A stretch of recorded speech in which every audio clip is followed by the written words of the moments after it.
Hello everyone, I'm mekklord, and today's deck list isn't so much a deck list as it is a thought experiment. So I got to KC Cup level max. I did it using Predaplants, so there's really no credit to be had here. But I was looking for something fun to play whilst waiting for stage 2 in order to do my dailies and stuff. And I stumbled upon this reptile pile deck list from Mef5586, with which he cogged late last month, so that's actually pretty impressive. The goal of the deck is it's just Dragon Link, but instead of dragons, you have reptiles. Of course, you need to get Snake Raid into rotation as soon as possible to dump all of the relevant Ogdoadics into the graveyard to get your plays started and continued, and then courtesy of the new box, we have some additional reptile support, including Lamia, which can search any level 8 reptile monster on the field when it is summoned. What I say on the field, he searches from the deck. Targets including Reptilian Vasky, which you can actually summon and make good use of, and Evil Dragon Ananta, which is a huge boss monster that also synergizes with Lamia, because when Lamia is banished, you can make it so a reptile monster cannot be destroyed by a card effect until the end of your next turn, which I guess comes up sometimes. We also have a Black Mamba, which on summon is a pseudo Armageddon Knight. It does send a reptile from the deck to graveyard, but conditionally, so you can't really use it turn 1, because otherwise this deck might be good, I suppose.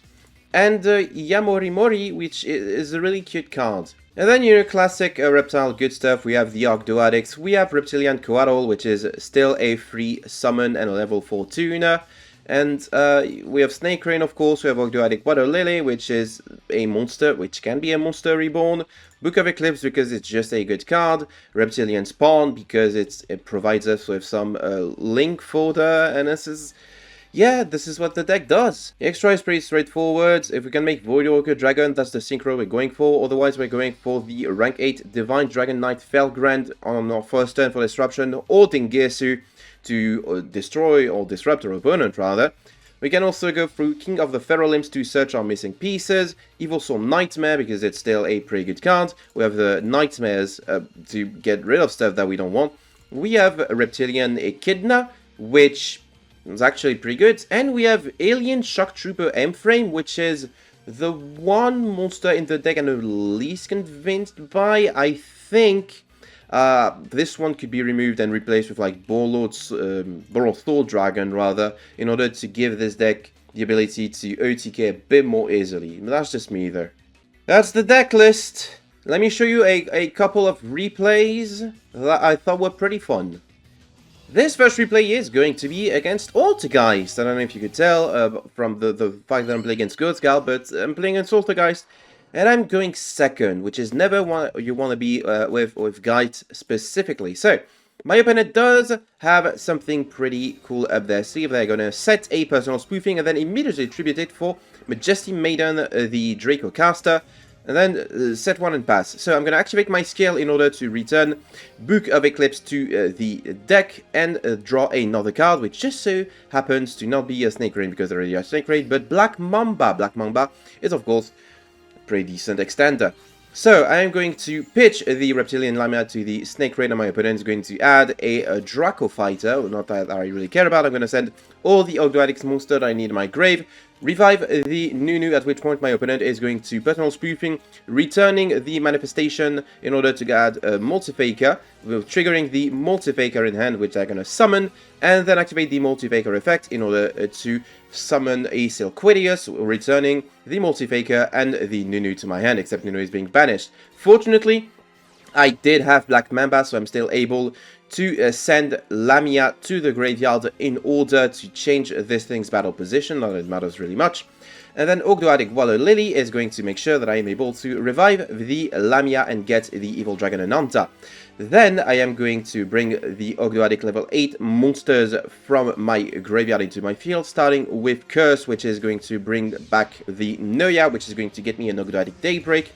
At which point I can just go into King of the Feral Imps, detaching the Noya in order to get a Reptilian Lamia. Lamia is going to reduce the attack of the Majesty to 0, which I could have targeted the Silcoideus considering what I do next and not taken as much damage. Then I'm going to tribute the Reptilian Lamia in order to bring back the alert from my graveyard, and exceed both the Lamia and the Curse into a Dingeso, which is going to send the Silcoideus from their field to my graveyard. Then I'm going to banish every single reptile except the ones attached to King of the Feral Imps in order to go into Evil Dragon Ananta for lethal. Woo! That's just the average reptile game. A lot of stuff happens, you're kind of making on the fly, and sometimes it works out.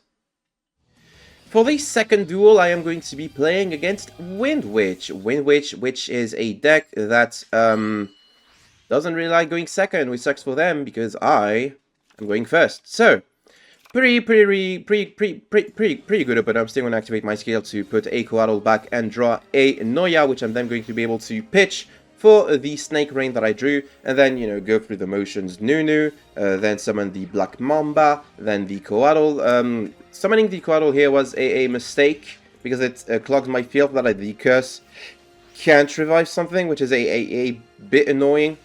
So I have to go into King of the Feral Imps rather early, which I wouldn't have liked, in order to bring the Curse, which then gets me the Noya, which is then going to be tributed.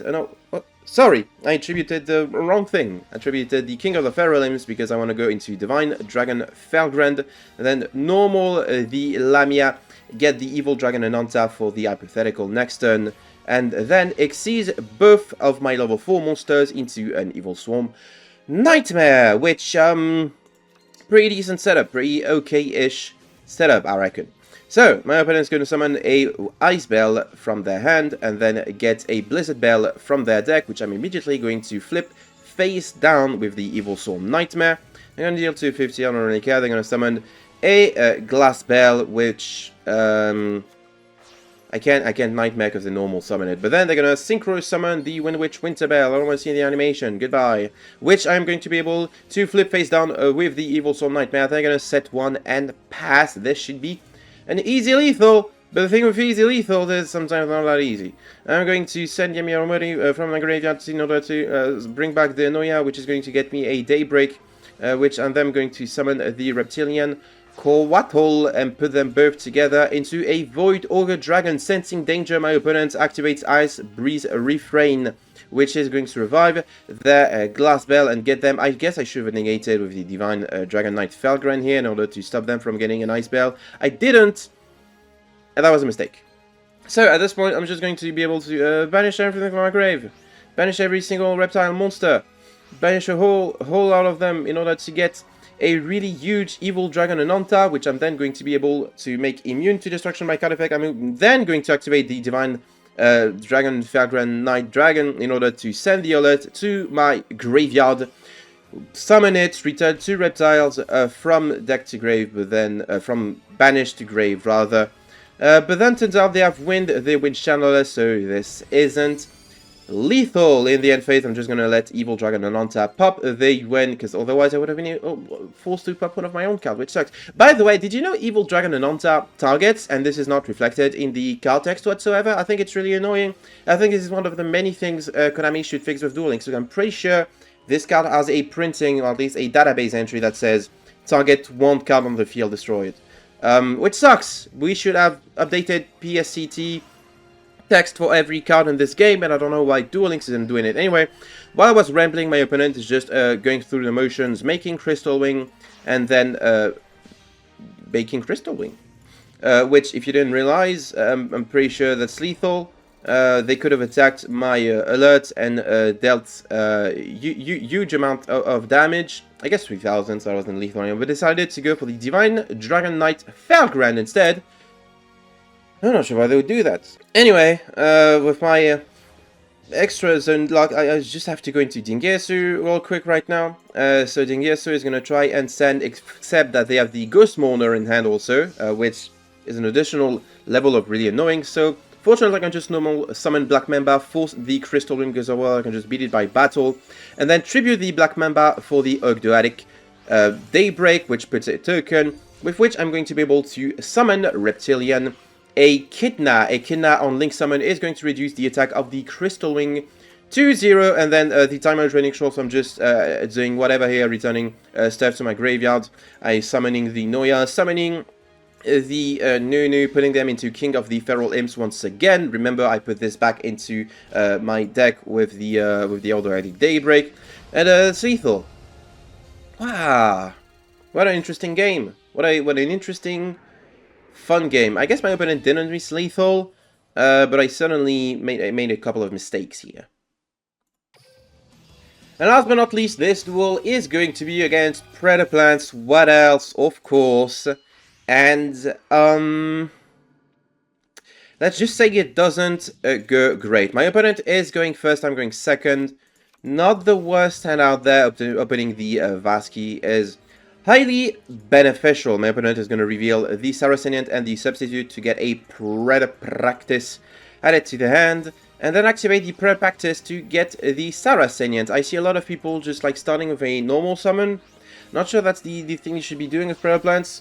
I think I'm still learning the deck. There's still so many things you can do with the deck, which is like one of the reasons why I think the timer in Duel Links is way too short and doesn't give you enough leeway is because you have these intricate non-linear combo decks that are starting to become more and more popular. Predaplants being one of them, of course, but also like these combo decks that still need to perform combos on turn 3 onwards, right? So you have the initial setup combo that you do in order to set your turn 1 board, and then you have to perform more combos in order to set up lethal for the turn, and you barely have enough time to do the turn 1 combo. You don't have enough time at all, in my opinion, to do the turn 3 combo, or at least do it properly. So one of the key feedback that I'm going to share to the Duel Links team, if they even care, is make the timer longer, or give us more time in between turns in order to like do stuff with our cards, because this is, you can't just keep printing and releasing combo heavy decks without increasing the timer again. It's just stupid. My opponent did a whole bunch of stuff that I hope you all find interesting. Most notably, they did not set Super Police. I was assuming that they got it in hand. They are going to set one and of field Draco plus Chimerphlegia plus Fusion Recycling Plant. Fortunately, I did open the whatchamacallit, Snake Rain. I pitched Book of Eclipse because I figured, you know what, Book of Eclipse is going to be the least useful card in my deck. I am going to summon the Nunu, summon the Reptilian Lamia, and which is then going to allow me to summon the Reptilian Vasky, try and pop their Chimerphlegia. I think Vasky targets also, and this is not reflected on the card, which is really annoying, because like another card that needs to have proper PSCT updated, and that doesn't for some reason. Anyway, something that really messes up with your reptiles is that the Predator Hunters turn your stuff into level 1s, which doesn't really jive well with the idea that you need level 4s and level 8s to perform your plays. Also, I'm an idiot and I locked myself into reptiles because of Nunu, which unfortunately means that I need to go into Reptilian Echidna here, and my opponent is going to get a Predaplast, turning my stuff, my big alert, into a level 1, which is really annoying. I'm going to have to tribute that, which then allows them to bring back a Draco with its effect negated, and then the curse is going to bring back the Noya because that Draco that tried to activate a response is being negated. I am going to be able to get the Altergeist Water Lily, with which I am going to be able to revive the alert. And this is what I meant by I wish I had put Bull Soul Dragon into this deck. I felt like this could have been lethal had I put Bull Soul Dragon into the deck. Unfortunately, because I did not put Bull Soul Dragon into the deck, I have to put my weak Echidna into a Alien Shock Trooper M-Frame, completely forgetting the fact that I have a Drosophilium Hydra in the graveyard, and I'm just gonna like run at them because at this point the game is pretty much over. They pretty much have this one in the bag. A couple of unfortunate issues with this deck, a couple of misplays on my part. Put Bull Soul Dragon into the extra deck. It's going to do you a huge favor. So yeah, that's they win this one. They just win, which isn't too surprising because Predaplants is like one of the best decks of the current format. But So yeah, that's the deck. It is a pretty fun deck, which is being gatekept by the fact that a lot of your stuff is dark. So that makes for really easy super poly targets against, you know, Predaplants. And you don't really have an easy way to out a Lyrilisk board or an Assemble Nightingale in general. I played against Lyrilisk, I went first, I made Felgrand plus Nightmare, my opponent just had Forbidden Droplet. It's like, what can you even do about it? This format is still pee poo poo bad, and there's still very little agency that you can have against Lyrilisk very specifically, so looking forward to the next list addressing that. In the meantime, I have to once again salute the efforts of Meth5586 that's cooked with this list. I've been seeing a couple of OGDOADIC lists, but none that had like the flexibility of this one, because usually you're being stuck in the OGDOADIC loop, but this one still has like gas under the tank when you're being disrupted and you're like Nunu summons like it was in this Altergeist game. One thing I would change there, and I'm going to change it right now, is we're going to put Boral Sword Dragon into the extra deck, even though technically that's kind of a problem, because you can't make it with the tokens. Maybe there's a better extra deck boss monster. Maybe Unchained Abomination is the way to go, or maybe Rastaliga? No, you can't make Rastaliga with tokens. Maybe Ningetsu, but it requires too many Elite monsters, more than we can afford to make. Until we get, like, Access Code or something, Boral Sword is going to be your best bet. That's the deck, once again. Let me know what you think about it. I would not recommend, you know, going into boxes specifically to build it, although these two level 8 boss monsters are both available in box chips, so if you have some spare box chips and you don't know what to do with them, that's an option. Thank you for watching this video. I do hope that you enjoyed it. Let me know in the comments what you thought about this deck, what you think of this current format, and such likes. And thank you in particular to Dinkus, Owlishboy0, Zinnia, Jimmy, and Yannike for their support on Coffee. As for me, I'll be busy having a social life this weekend, so I'm not gonna have the opportunity to enjoy this really fun Stage 2 format KC Cup. Oh no, what a shame. I'm not going to be able to lose 50 games in a row to Lyrilisk. Wow, what a huge issue that I have to deal with. Anyway, thank you once again for watching. Take care everyone, and I will see you all next time.